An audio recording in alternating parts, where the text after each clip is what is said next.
Day 2 of our Grand Escalante White Cliffs trip. Thanks for coming along. This is part 2 of our adventure to the White Cliffs formation of the Grand Escalante in southern Utah.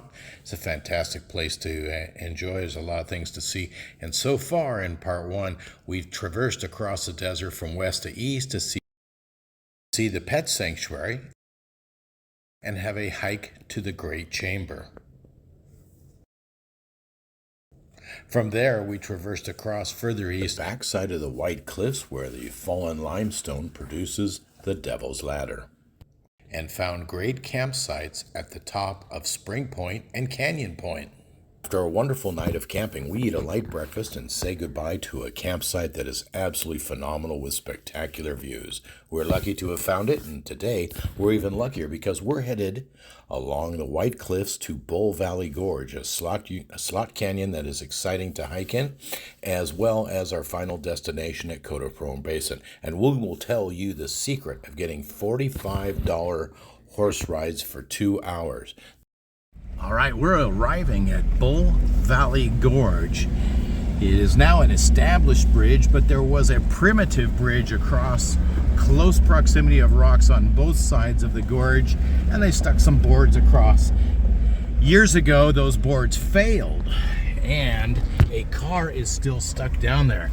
PK signs us in. Let's follow the trail to the west. Let's find the low point of the slot canyon where we can easily enter into.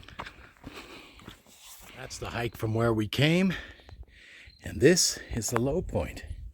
Actually, it's the high point, but the low point for us. It's Bull Valley Gorge, the deep part there as it shallows up and comes into the flats here. And this is how we can access it and hike down. The canyon immediately starts to slot up, so you can see this is going to be a great hike starting out.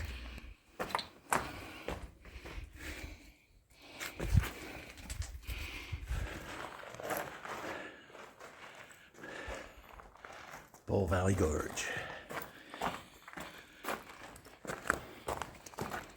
Wow, this is a gorgeous slot canyon. And it's rather cool. Get tight. Starting to choke down.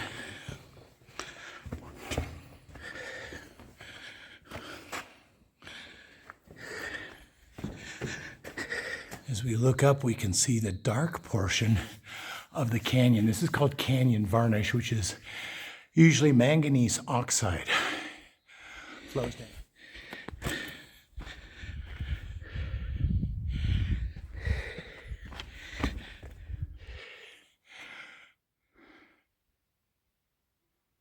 And now we can see the vehicle which has plunged into Bull Valley Gorge and lodged itself for decades.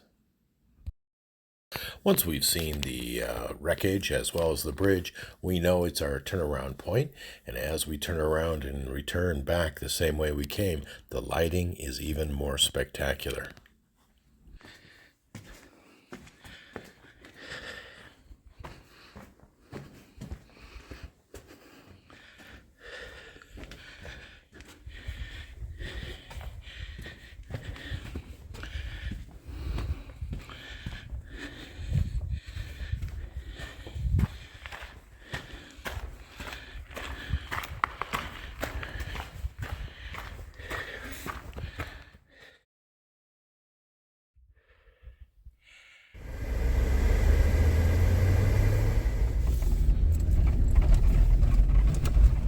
Look at that whole valley spread out all the way to Kodachrome Basin over there.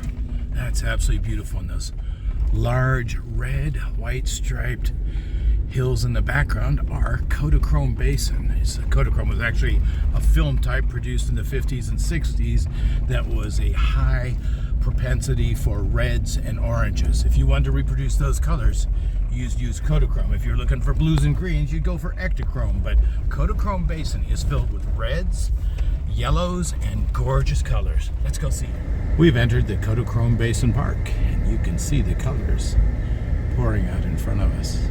It's pretty awesome. Kodachrome Basin. We checked in and got our camp reservation for campsite 12, which was an absolutely spectacular campsite. We set up, and then that allowed us some freedom to go explore and see what Kodachrome Basin's all about.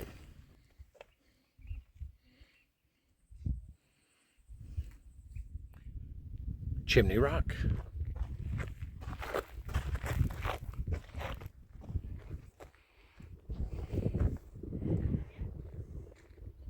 The dark sandstone layering that revealed in here is compacted in this.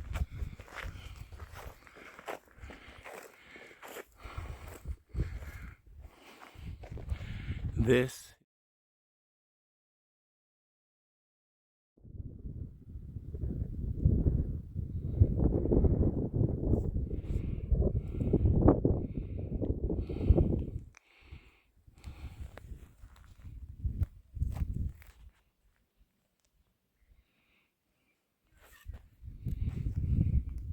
At this point, PK wanted to see if she could pet the cow, but it wasn't going to let her. So we head back to our campsite and enjoy the dinner coming up. Here we are at campsite 12, Kodachrome Basin, and starting to prepare dinner tonight. I'm gonna start with dessert, and we are gonna have baked apples. You core the apple, you put raisins and cinnamon in it, wrap it up, and put it on the fire away from the strong heat for 45 minutes, rotating it frequently. This is an amazing Dutch apple dessert. No processed sugar, everything's natural, and you would be surprised how the flavors meld together. The raisins are reconstituted and the sugars come out in those. The cinnamon adds its own flavor. It's just, I've had people ask me, how did you make that? It's like, let's do it. Core the apple. Brutal day on the trail today, so we're being brutal with the apples. We did it. So a little, place it on there, a dash of cinnamon to set it. Bring your raisins. Bring the raisins. Stuff them in there any way you can. More raisins, more Dutch apple. Measure carefully as you place all the onions there.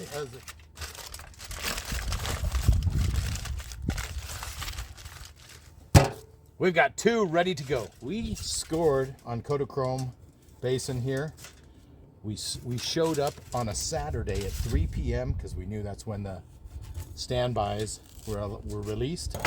And we got a wonderful campsite at 12. If you're in Kodachrome Basin, highly recommend campsite 12 in the Basin campground. It's close to the showers. You have your own nature walk. You're at the end of everything, and nobody comes out here. It's private. Campsite 12, Kodachrome Basin. Go. We're going to start our fire soon. And of course, dessert will be the first on the menu. Now, we cannot gather wood. We cannot gather firewood here.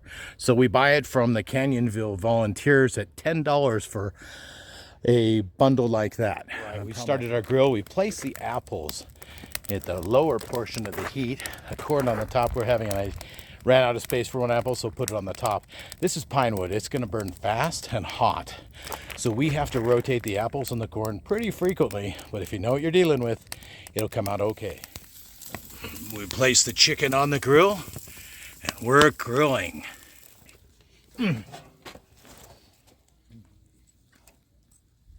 good chicken. After dinner, we did the dishes, tidied up, and let the campfire burn down. Being at the end of the canyon meant that the sun went down behind the hills quite early, and before we knew it, dusk was upon us, and we camped out early. So it was a hard day for us, so we enjoyed the time to crash out. Good night.